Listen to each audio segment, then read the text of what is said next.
Hello everyone, कैसे हैं आप सब और क्या हाल समाचार हैं आपके। भगवान न करे आपकी सैलरी रुक जाए या जॉब चली जाए तो आप क्या करोगे।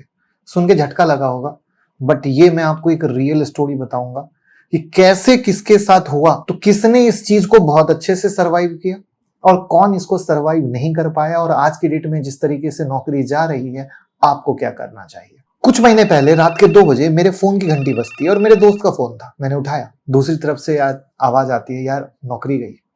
और वो बेचारा बोल के खामोश हो जाता है। मैं पूछता हूँ कि भैया कब, तो बोलता है आज सुबह एक व्हाट्सएप मैसेज था। नॉर्मली यही हो रहा है ना। और वो रात मुझे याद है, इसलिए नहीं कि कुछ ड्रामेटिक हुआ था, इसलिए क्योंकि उस रात पहली बार समझ में आया कि हम सब लोग किस एज पे खड़े हैं और हमें पता ही नहीं होता है कि आगे कुआं पीछे खाई की कहानी है। तो आज मैं आपको उसकी कहानी सुनाऊंगा, अर्जुन की, जो आपको अपनी कहानी लगेगी, हर लोगों को अपनी कहानी लगेगी।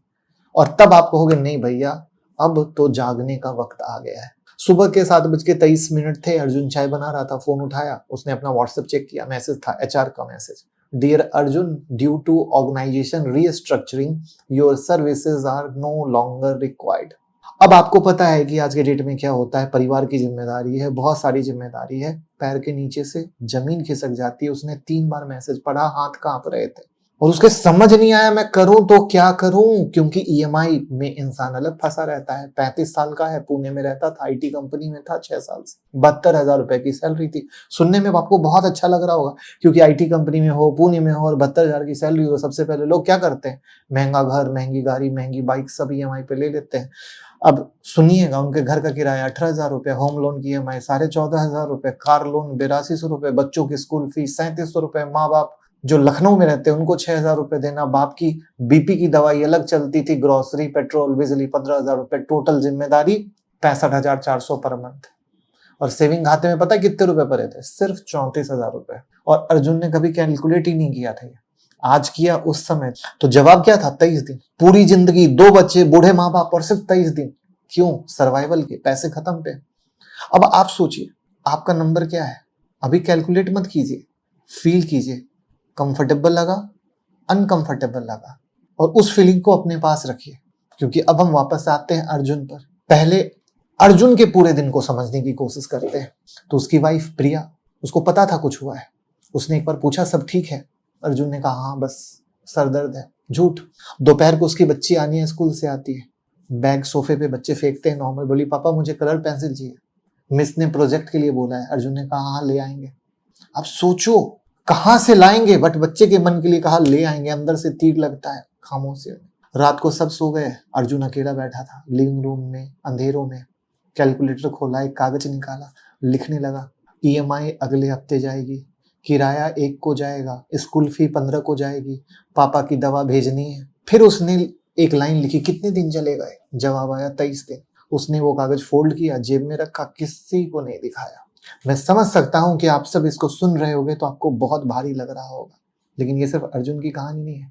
अगर हम सिर्फ लॉकडाउन में कहें, अभी एआई की बात को छोड़ देते हैं, जब नौकरियां जा रही हैं, लॉकडाउन में 1.89 करोड़ सैलरीड लोगों की नौकरी एक झटके में गई थी, कोई वार्निंग नहीं। 2025 में टीसीएस ने, इंडिया के सबसे बड़े प्राइवेट एम्प्लॉयर ने 12,000 लोगों को निकाला। और सबसे इंपॉर्टेंट, इंडिया के 57% सैलरीड वर्कर के पास कोई रिटेन एम्प्लॉयड कॉन्ट्रैक्ट है ही नहीं। मतलब परमानेंट जॉब जो है एक फीलिंग है, गारंटी नहीं है। तो सवाल ये नहीं है कि मेरी नौकरी जाएगी या नहीं, सवाल ये है कि अगर गई तो मैं कितने दिन सरवाइव कर पाऊंगा। और ये सोचना पड़ेगा। वापस से अर्जुन पर, क्योंकि उस रात उसने अपना फोन उठाया और अपने दोस्त को फोन किया, मनीष, अर्जुन का कॉलेज का दोस्त था, same batch, same field, same city. और 1 साल पहले मनीष की भी कंपनी ने, जो वो जहां काम करता था वहां रिस्ट्रक्चरिंग हुई थी, उसने भी वो मैसेज पढ़ा था। लेकिन पता है मनीष उस रात सोया था सीधा, कोई चिंता नहीं। यानी देखो, जो कहानी अर्जुन के साथ हुई वो मनीष के साथ हुई, बट मनीष आराम से सोया। अर्जुन ने कहा नौकरी चली गई यार। मनीष ने पूछा कब, बोला आज सुबह। थोड़ी खामोशी। फिर मनीष ने पूछा इमरजेंसी फंड कितना है तेरे पास। अर्जुन कहता है क्या होता है वो। अब मनीष गहरी सांस लेता है, क्योंकि उसे समझ आ चुका होता है कि इसने बिगेस्ट लाइफ की ब्लंडर कर दी कि इसको इमरजेंसी फंड ही समझ में नहीं है। तो मनीष की पहली बात थी डू नॉट टच होता है।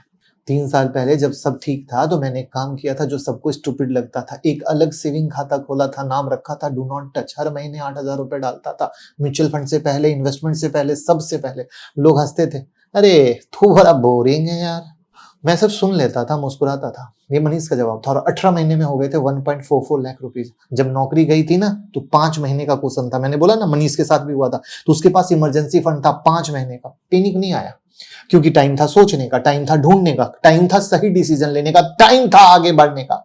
मैं अर्जुन के पास क्या, कुछ नहीं। उन्होंने कहा मैंने कभी ऐसा किया ही नहीं। मनीष ने बोला मैंने भी नहीं सोचा था, जब तक किसी ने मुझे एक सवाल नहीं पूछा था। और वो सवाल पता है क्या है? मनीष से पूछा गया था, अगर आज तेरी नौकरी जाए तो तू कितने दिन सरवाइव करेगा? और मेरे जवाब ने मुझे बहुत डराया था, और उसी डर ने मुझे बदला था, क्योंकि उस समय मनीष के पास भी पैसे नहीं थे। आई होप रिलेट कर पा रहे होगे।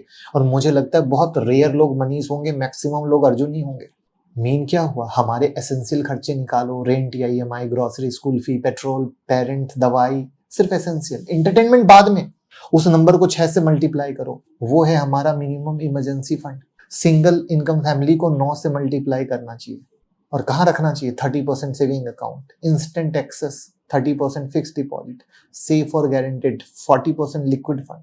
जल्दी निकाल सको बेटर है। बोरिंग लगता है सुनने में, बट यही सच है। यानी हम हमारे खर्चों का 6 गुना। आई बात समझ में? और सिंगल है तो 9 गुना, क्राइसिस में बचाने वाला।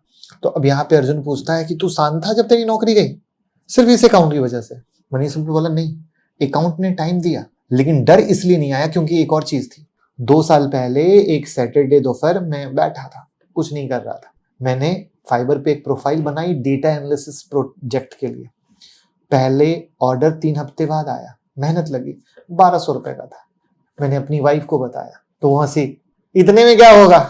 मैंने कहा शुरुआत तो है। और उसके बाद 6 महीने में 9,000 10,000 रुपए आने लग गए। और जब नौकरी गई तो वो 9-10 हजार रुपए बंद नहीं हुए, वो चलते रहे।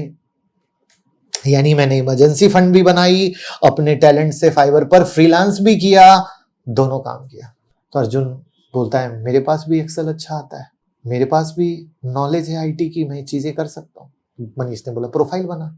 तो आपके पास कोई तो स्किल होगी ना दोस्तों। आपको एक्सेल आता होगा, इंग्लिश आता होगा, कोई सब्जेक्ट आता होगा, डिजाइनिंग आती होगी, ब्लॉगिंग, कुछ तो आता होगा। वही स्किल आपकी एसेट है। 1,000 रुपए आए, 2,000 रुपए आए, फर्क नहीं पड़ता है। लोग हंसे, कोई फर्क नहीं पड़ता है, छोटी लगेगी, लेकिन 1,000, 2,000, 5,000 की छोटी सी शुरुआत एक तो बड़ी होगी, और क्राइसिस में तुम्हारा सेल्फ रिस्पेक्ट बचाएगी, क्योंकि यही 1,000 रुपए आपको भीख मांगने पड़ सकते हैं किसी से भी। क्योंकि एक तो नौकरी जाती है, लेकिन स्किल कभी बंद नहीं होता है। अर्जुन ने पूछा कि भैया तूने ये सब सीखा कहां से? किसी ने बताया कॉलेज में। मनीष बोलता ना, मैंने ये सब तब सीखा जब सब ठीक था, सैलरी आ रही थी, कोई टेंशन नहीं था। उसी वक्त जब मेरे को किसी ने मेरी आंख खोली थी कि अगर बंद हो गई तो क्या होगा, मेरे को सवाल बड़ा गंदा लगा था कि अरे नौकरी कैसे जा सकती है, लेकिन वहीं पर क्राइसिस आ सकती है, ये उतना ही बड़ा सच था। और तभी मैंने सेकंड अर्निंग पे ध्यान दिया, अपने स्किल पे ध्यान दिया। अब अर्जुन के अंदर कुछ हिला। वो कागज कितने दिन का था?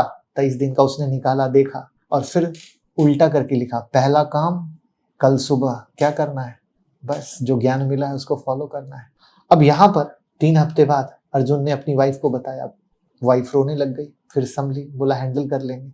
अब प्रिया जिसके पास नॉलेज था उसने ट्यूशन पढ़ाना शुरू किया, 18,000 रुपए पर मंथ के आए। अर्जुन ने फाइवर पे प्रोफाइल बनाई, एक्सेल प्रोजेक्ट, उसने 2 OTT बंद किया, जोमेटो बंद किया, अननेसेसरी सब्सक्रिप्शन बंद किया, चीजों को सरवाइव करने की कोशिश की। 2 महीने के बाद वापस नौकरी मिली। छोटी कंपनी थी, सैलरी कम थी, लेकिन इस बार उसने पता है पहला का क्या काम किया?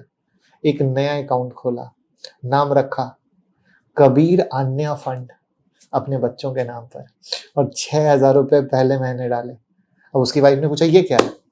अर्जुन ने बोला वो गलती जो मैंने पहले की है अब नहीं करनी है।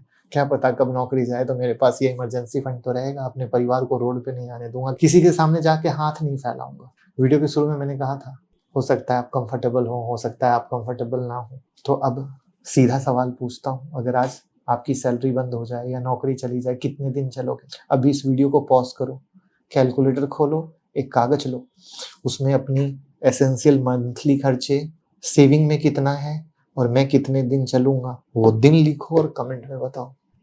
अगर वो दिन 180 दिन से ज्यादा है तो 76 यानी 6 महीने का आपके पास हो गया। 6 महीने का इमरजेंसी फंड होना चाहिए। अगर 90 दिन से कम है तो आपका स्टार्टिंग पॉइंट है। देखो याद रखो, वेल्थ खत्म नहीं होती है, ट्रांसफर होती है।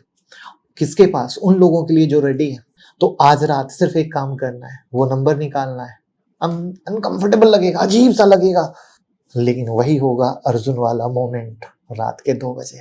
ठीक है? अगर वीडियो सच्ची और अच्छी लगी हो, ऐसे सच्ची और अच्छी लगने के चांस कम है क्योंकि करवा सच बहुत कम लोग सुन पाते हैं, बट इसको दोस्तों के साथ शेयर कीजिए, अपने परिवार में शेयर कीजिए। आज पूरे हिंदुस्तान को इस वीडियो की बहुत ज़्यादा ज़रूरत है। Thank you so much.